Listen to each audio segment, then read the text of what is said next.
బాలయ్య బాబు గారు ఎట్లాంటి జాగ్రత్తలు తీసుకుంటారు సార్? అంటే ఒక స్పిరిచువల్ గెటప్ అనగానే ఆయన ఎట్లాంటి జాగ్రత్తలు తీసుకున్నారు? ఒకటే నీకు ఎగ్జాంపుల్ ఒకటే చెప్తాను నేను. ఇక ఇవన్నీ ఎలాంటివి తీసుకున్నాము ఏంటి అని అంటే మరి ఎక్కువ చెప్పాల్సి వస్తే అలా కాదు. మేము ఈ అఘోరా క్యారెక్టర్ చేసినంత కాలం నాన్ వెజ్ కూడా ఉంటాం. ఓకే. సెట్లో కూడా నాన్ వెజ్ కూడా పెట్టనివ్వం. ఎగ్ కూడా ప్రోటీన్ కూడా వెజ్ నుంచే ఉంటుంది. అసలు ఎక్కడ ఇది వాడం అంత నిష్టగా ఉంటుంది. ఇక ఇంతకన్నా పొద్దున్నే స్వామివారికి అభిషేకం జరిగిన తర్వాతే మేము షాట్కి వెళ్తాం. ఓకే. ఎందుకంటే అఘోరా క్యారెక్టర్ స్వామివారి మీదకి వెళ్తున్నాం, మాకు కొన్ని తెలియక ఏదైనా తప్పు చేయొచ్చేమో. సో అది జరగకుండా స్వామి నాకు తెలిసింది నీట్గా చేస్తాం. నిష్ఠాగరిష్ఠులైన బ్రాహ్మలు వస్తారు ముగ్గురు, మార్నింగ్ వచ్చి చక్కగా అర్చన అంతా చేసి అభిషేకాలన్నీ చేసిన తర్వాతే మేము షూటింగ్ స్టార్ట్ చేస్తాం. బేసిక్గా అంటే మీరు అఘోరా అంటే నాకు ఒక క్వశ్చన్ అడగాలనిపించింది సార్. మేమందరం అఘోరా అనగానే ఎక్కడో దూరంగా ఉంటారు, మనుషులకు దూరంగా ఉంటారు, వాళ్ళ సాధనలో వాళ్ళు ఉంటారు, వాళ్ళ గెటప్ అంతా ఒక రకంగా ఉంటుంది అనే ఫీలింగ్ మాకుంటుంది. కానీ స్క్రీన్ మీద బాలయ్య గారిని చూడగానే ఒక అఘోరాని హీరోగా ఇలా చూపించొచ్చు అని బోయపాటి గారు చూపించారు అని మేము అనుకున్నాం. ఆ థాట్ ఎలా వచ్చింది సార్? అమ్మా, ఇప్పుడు కళ్ళ ముందు వీళ్ళని ఎప్పటి నుంచో మనం చూస్తూ ఉన్నాం, కానీ వాళ్ళని మనం పట్టించుకోం. ఎందుకంటే మనకు బయట కనిపించే వాళ్ళు ఇప్పుడు ఒక మనకి గోమాత ఉంది, మన రోడ్డు పక్కన ఉన్న గడ్డి అన్నీ తింటూనే ఉంటుంది. కానీ ఇన్నర్ యాక్షన్ అనేది ప్రపంచంలో అంత క్లీనెస్ట్ స్టమక్ గోవుకున్నది ఇంకేదేనికి ఉండదు. అలాగే వీళ్ళు కూడా వాళ్ళు దేని మీద మోహం లేని వాళ్ళు, వస్త్రం మీద ఆభరణం మీద దేని మీద వ్యామోహం లేని వాళ్ళు. కాబట్టి వాళ్ళు కనిపించడానికి అలా ఉంటారు, కానీ వాళ్ళ ఇన్నర్ సోల్ ఒక అద్భుతం ఉంటుంది మాది. ఆ అద్భుతాన్ని బయటికి తీసుకొద్దాం. ప్లస్ ఇందులో కల్ట్లు ఉంటాయి, ఏ స్టేజ్ నుంచి ఏ స్టేజ్కి వెళ్ళిన తర్వాత ఏ స్టేజ్ నుంచి ఏ స్టేజ్కి వెళ్ళిన తర్వాత ఎవరు ఎలా ఉంటారు అని. సో దాని నుంచి ఈ స్టేజ్కి వెళ్ళిన వాళ్ళు ఎలా ఉంటారు, వాళ్ళ సోల్ బయటికి తీసుకొస్తే ఎలా ఉంటుంది, వాళ్ళ ఆత్మను బయటికి తీసుకొస్తే ఎలా ఉంటుంది అని చెప్పి చేసిన ఇదే. అందువల్ల ఈరోజు మనకు అఘోరా అంత మీకు కనెక్టింగ్గా కనిపిస్తుంది. అంటే అఘోరాలు లోక కళ్యాణం కోసం తపిస్తారా అన్న ఫీలింగ్ వచ్చింది సార్ బాలయ్య గారిని ఆ గెటప్లో చూడగానే. 100% మాది. ఎగ్జాంపుల్ మీకు కుంభమేళ జరిగేటప్పుడు వాళ్ళు ఎక్కడెక్కడి నుంచో ఎక్కడో ఉన్న వాళ్ళు బ్రహ్మ ముహూర్తానికి అసలు వాళ్ళు వాహనాలు వాడరు, రోడ్డు మీద కనపడరు. కానీ ఒక్కసారికి వచ్చి కుంభమేళాలో ఉంటారు.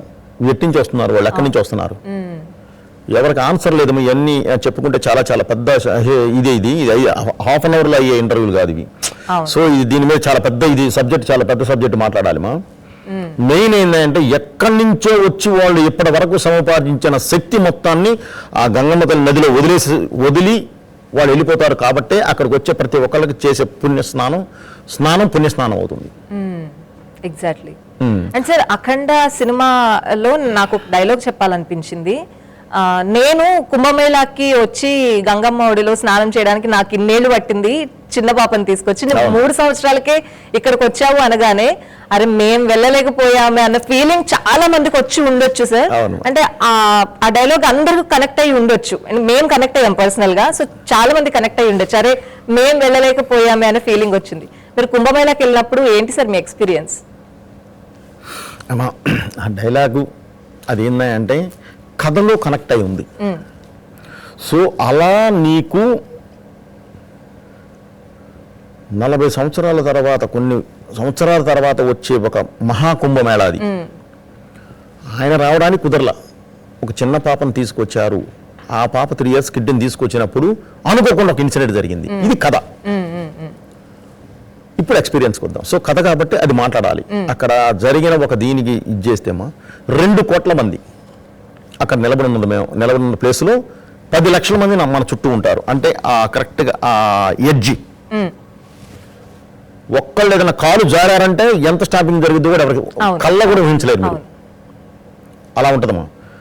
సో 10 లక్షల మంది 2 కోట్ల మందిలో నిలబడి షూటింగ్ చేయాలి.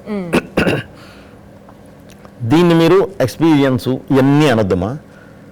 మహాకుంభమేళాలో మొదటి గంగా స్నానం చేసిన వాళ్ళం మేమే, బ్రహ్మముహూర్తంలో.